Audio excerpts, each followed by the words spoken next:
Like and subscribe, and ring the bell to join us for more adventures. Timo sees berries growing near the trail. Some are bright red and some are dark blue. He knows he should not touch them until he is sure. An important word becomes useful. Identify. Identify means to figure out what something is. Timo opens his nature guide. He compares the berries with the pictures. He figures out which ones are safe and which are not.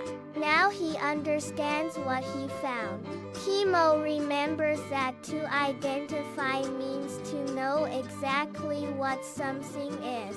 He learns that careful checking helps him make smart choices.